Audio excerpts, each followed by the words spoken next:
President, as you know, on any given day, the halls of the Senate office buildings and the Capitol itself are teeming with people. We have a lot of visitors, which is a great thing. We have a lot of staff members, very able. So we have 100 senators. And we have many, did I mention many? Members of the press. And today, many of those folks, not the tourists, excuse me, Mr. President. Today, many of those folks, not the members of the public, our visitors, our people who are visiting us, but some staff members, some senators, and some members of the media have been catatonic. They've been foaming at the mouth. And it all has to do with a simple memorandum issued by the Office of Management and Budget dealing with spending.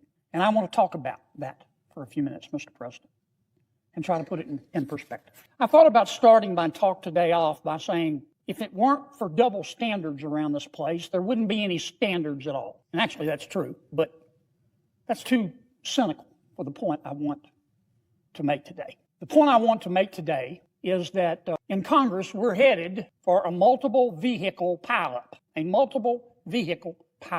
which I will describe in a moment. And it's going to be messy, and dealing with it is going to be messy. And we've got to deal with it in accordance with the Constitution and our laws as passed by Congress. But we're also going to have to try to do some things a different way. And it's not going to be all together. Now, we can all debate. I haven't met a dummy yet in the United States Senate. Some people would disagree with that, but that's been my experience. Every single member of this body is very clever, and they can get us bogged down in procedure and debate forever about how many lawyers can dance on the head of a pin. And all that's important. I've done it myself. But we're also dealing with reality. Did I mention we're dealing with a multiple vehicle pileup? Mr. President, I remember back when President Obama was president, he repeatedly refused to enforce laws that he didn't like. When certain provisions, I remember it like it was yesterday, when certain provisions of the Affordable Care Act proved to be controversial, it was law. But some of those provisions of law that he passed were controversial. I'll give you an example. The mandate that large employers provide insurance to their employees or else pay a big penalty. President Obama just unilaterally delayed implementation. Said, I'm not going to enforce it. Nobody went catatonic around here. Nobody started foaming at the mouth. Maybe everybody had taken their meds that day. I don't know. But there was no hue and cry like we've heard today as a result of that OMB memorandum. I remember also when Congress took up the issue at President Obama's suggestion of Dreamers. Remember the Dreamers Act?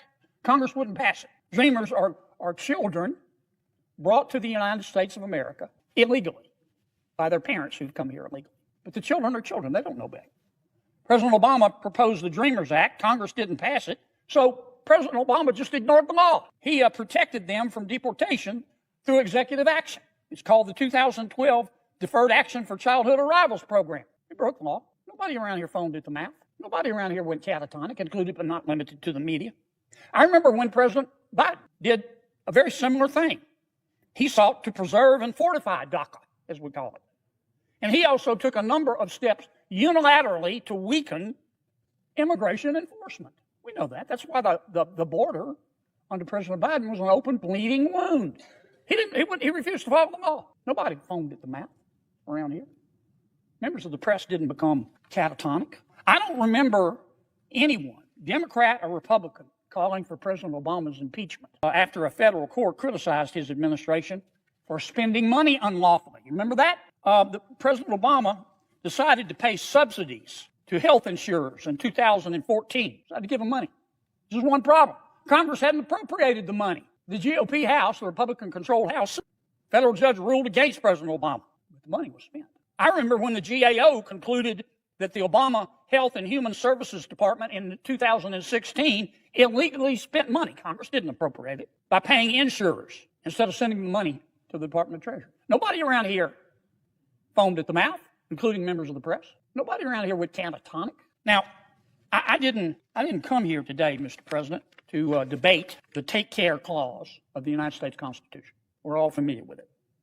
The President has a constitutional duty to, quote, take care that the laws be faithfully executed. That's the law. It's in our Constitution, bigger than Dallas, right there. And I believe in it. I didn't come here today to debate. I didn't come here today to debate the 1974 Impoundment Control Act, which the courts have ruled to be constitutional. which says that Congress gets to appropriate the money and the president has to spend it. I don't want to get into all that. But I guess my point, Mr. President, in light of this OMB memorandum, which I'll talk about in a moment, my point is that having embraced non-enforcement when they like the results under President Biden and President Obama, my Democratic friends have very little standing. No, in fact, none, zero, zilch, nada, no standing to complain when President Trump employs the same legal theory for different purposes. I'm not suggesting that we ought to follow the rule, 2 wrongs don't make it right, but they do make it even. I'm just gently suggesting that maybe I should have started this speech with, if it weren't for double standards around this place, there wouldn't be any standards at all. Let me say it again. I support the take care clause of the Constitution.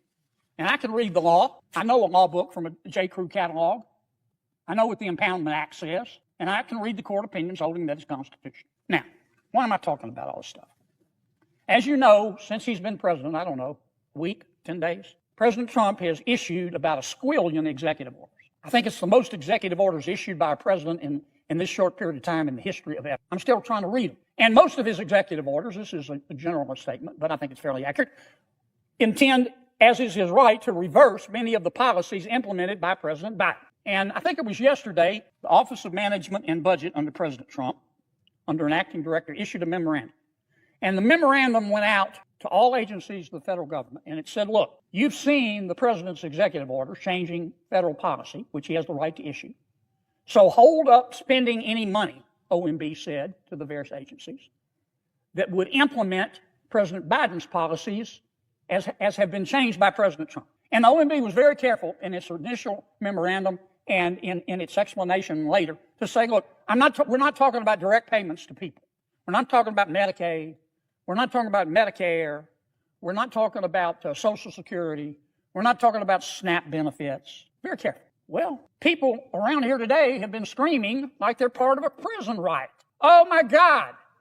The president's not following the law. Like this had not happened before. Again, I'm not saying that 2 wrongs don't make it right, but they do make it even. I'm just trying to give you a little context for this, Mr. President. My good friend, Senator Schumer, and he is my good friend. I went on a trip with Chuck to China. And I don't want to personalize this about Chuck. Let me put it another way.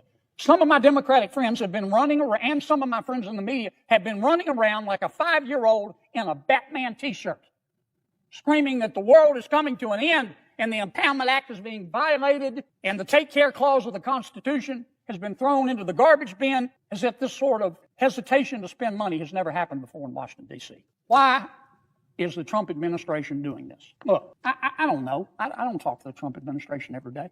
People have a multitude of reasons of doing what they do. But I can see what's going on and what is going to be going on, Mr. President, over the next 6 months to a year. Did I mention we're headed toward a multiple vehicle pileup? Here's the problem. We've got to extend the tax cuts from the Tax Cuts and Jobs Act of 2017. We don't have a choice, like it or hate it.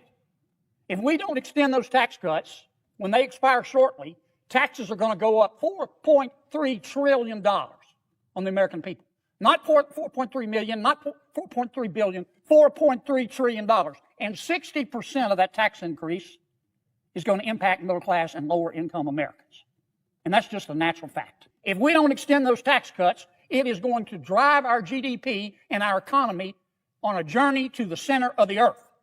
Even my Democratic friends know those tax cuts have to be extended. But we've got other things we have to do too. We're deficit spending. We're spending money around here like it was pond water, like it was ditch water.